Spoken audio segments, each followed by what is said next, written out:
નમસ્કાર મિત્રો, સ્વાગત છે આપણી યુટ્યુબ ચેનલની અંદર। તો આજે આપણે દેશ અને દુનિયાના અને તાજા અને મહત્વ સમાચારની વાત કરવાના છીએ। તો સૌ પ્રથમ સમાચારની વાત કરીએ કે અંબાલાલ પટેલની આગાહી 15 માર્ચે હવામાન પલટો આવશે। આગોતરી ગરમી વચ્ચે વરસાદની વકી ભર ઉનાળે હવામાન પલટો આવવાની પ્રી મોન્સૂન એક્ટિવિટી શરૂ હોવાનું લાગે છે। દેશના કેટલાક ભાગોમાં ચોમાસું પડે તેવા વરસાદ વરસી શકે છે। 16 માર્ચથી ગરમીની વધઘટ થતા લાગશેપનું જોર વધવાની આશા મોરખરી રહેશે, જેથી અંબાલાલ પટેલની આગાહી ગુજરાતમાં ઉનાળાનું આગમન થવાની સાથે જ સૂર્યોદયને આ કરા તહેવાર બનાવવામાં આવી લાગ્યા છે, જેના પરિણામે રાજ્યના મોટાભાગના શહેરોમાં તાપમાનનો પારો 40 ડિગ્રીથી ઉપર પહોંચી જવાના આકરા તાપમાનના લોકોને ત્રાહિમામ પોકારી રહ્યા છે। એવામાં જાણીતા હવામાન નિષ્ણાત અંબાલાલ પટેલ દ્વારા આગામી દિવસમાં હવામાન પલટો આવવાની આગાહી કરવામાં આવી છે। હવામાન પટેલે જણાવ્યા મુજબ આગામી 15 માર્ચ બાદ હવામાન પલટો આવી શકે છે, જેના પગલે દેશના ઘણા ભાગોમાં પ્રી મોન્સૂન એક્ટિવિટી શરૂ થઈ ગઈ છે તેવું લાગવામાં આવશે કે જ્યારે 16 માર્ચ બાદ ગરમી વધઘટ થવાની શક્યતા રહેશે। વધુ આગળ વાત કરીએ કે સીએમનો મોટો નિર્ણય। જો તમારી ખેતીની જમીનની માપણીની કોઈ ભૂલ રહી ગઈ છે અને તે સુધારવા માટે સરકારી કચેરીના ધક્કા ખાઈ રહ્યા છો, તો તમારા માટે ખૂબ જ રાહતના સમાચાર આવ્યા છે। ગુજરાતના મુખ્યમંત્રી ભૂપેન્દ્ર પટેલે ખેડૂતોને ગ્રામીણ નાગરિકોના હિતમાં એક અત્યંત મહત્વપૂર્ણ નિર્ણય લીધો છે, જેમાં ગામોની જમીનની માપણી પૂરી થઈ ગઈ છે, તેના સત્યો રહી ગયા છે તો સુધારવા માટે હવે આખા ગુજરાતમાં ભૂમિ સીમાંકન નામની એક સમાન પદ્ધતિ લાગુ કરવામાં આવશે। આ નિર્ણયથી ખેડૂતોની વાંધા અરજીઓને ઝડપી અને પારદર્શક રીતે ઉકેલ આવશે, જેનાથી ગુડ ગવર્નન્સ અને ઇઝ ઓફ ડુઇંગ બિઝનેસ પણ મોટો વેગ મળશે।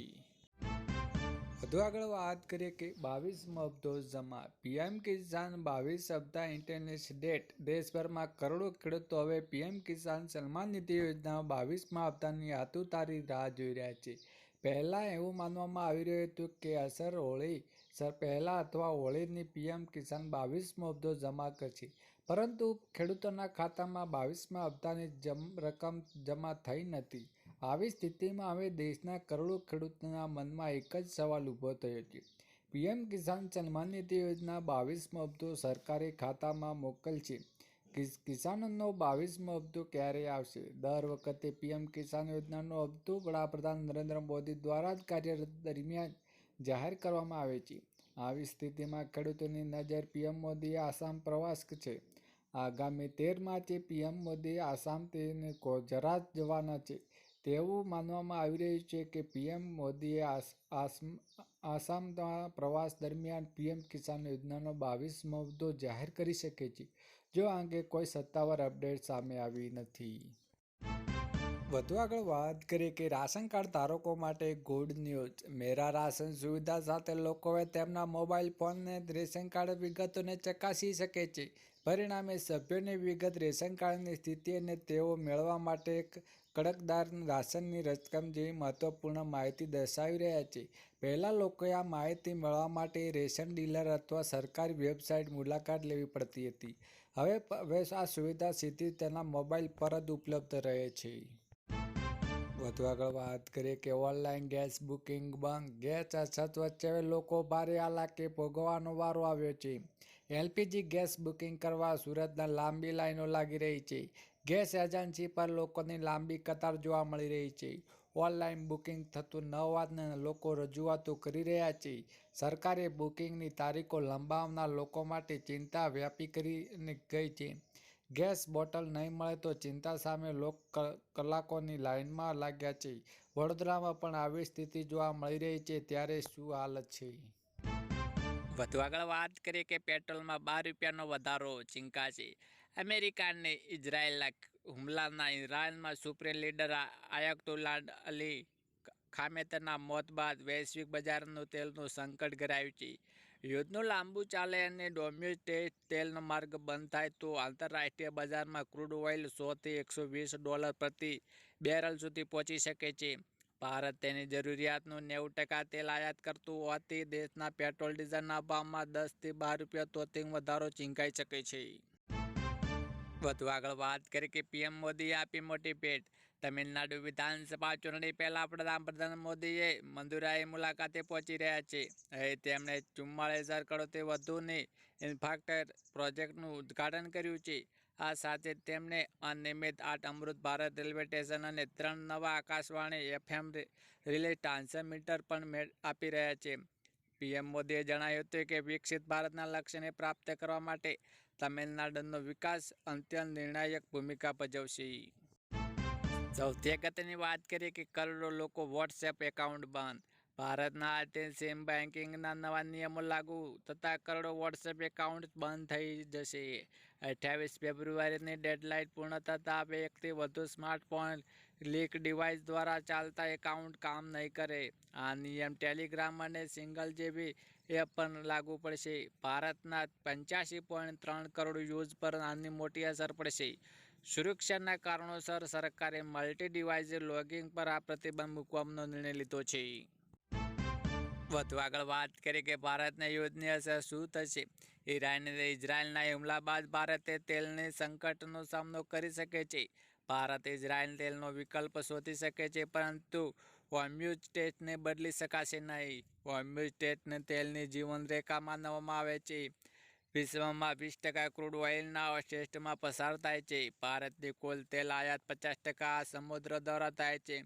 સાઉદી અરેબિયા, ઇરાક, સંયુક્ત અરબ અમીરાત, કુવૈત અને કતાર જેવા દેશોનું તેલ હોર્મુઝ સ્ટ્રેટ દ્વારા ભારત, ચીન, જાપાન, દક્ષિણ કોરિયા જેવા એશિયાના દેશોમાં જાય છે.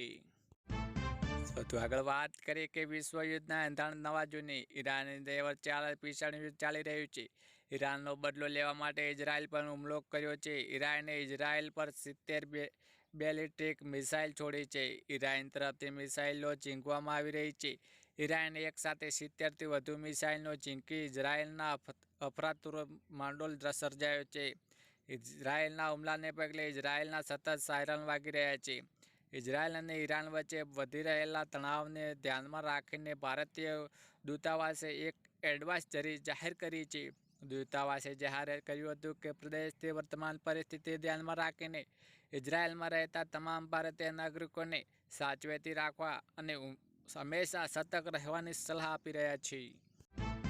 વધુ આગળ વાત કરીએ કે ગેસ સિલિન્ડરના નવા ભાવ. એલપીજી, સીએનજી અને પીએનજીના ભાવમાં ફેરફાર. દર મહિનાની 1લી તારીખે તેલ કંપનીઓએ રાંધણ ગેસ એલપીજીના ભાવની સમીક્ષા કરી છે. કોમર્શિયલ સિલિન્ડરની છેલ્લા કેટલીક મહિનાથી ટ્રેન્ડ મુજબ 19 કિલો કોમર્શિયલના ગેસ સિલિન્ડરના ભાવમાં કોઈ ફેરફાર થવાની પૂરી સંભાવના છે. ફેબ્રુઆરીના ભાવમાં આશરે 49 રૂપિયાનો વધારો થયો હતો, જેની અસર હોટલ અને રેસ્ટોરન્ટ પર ખાણીપીણી પર પડી શકે છે. ઘરગથ્થુની ગેસ. જોકે ઘરગથ્થુના ગેસના ભાવમાં લાંબા સમય સુધી પરંતુ આંતરરાષ્ટ્રીય બજારની સમિતિ જોતા જ સામાન્ય જનતાને રાહત મળે છે. ભાવ વધે તે જોવાનું રહેશે. સીએનજી અને પીએનજી ઉપરાંત સીએનજી અને પીએનજીના દરોમાં પણ સુધારો કરવામાં આવી રહ્યો છે, જેને વાહન ચાલકો અને પાઇપલાઇન ગેસ વાપરતા ગૃહિણીઓના ખિસ્સાઓ પર અસર પડી શકે છે. સૌથી અગત્યની વાત કરી કે માર્ચ મહિનામાં બેંકની રજાઓની યાદી. માર્ચ મહિનામાં 18 દિવસો બેંકો બંધ રહેશે અને આરબીઆઈ કેલેન્ડર મુજબ માર્ચ મહિનામાં વિવિધ રાજ્યોમાં બેંકો કુલ 18 દિવસો બંધ રહેશે. આમાં 5 રવિવાર આવે છે અને બીજો અને ચોથો શનિવાર 11 વધારાની રજાઓ સમાવેશ થાય છે. તેની બેંકની મુલાકાત લેતા જ રજાઓની યાદી તપાસો. જો તમે સમયસર ઓનલાઈન બેન્કિંગમાં એટીએમ સેવાઓ ઉપલબ્ધ રહેશે. માર્ચ મહિનામાં શેરબજાર 12 દિવસ બંધ રહેશે, જેમાં હોળી, રામનવમી અને મહાવીર જયંતિ રજાઓ રહેલી છે.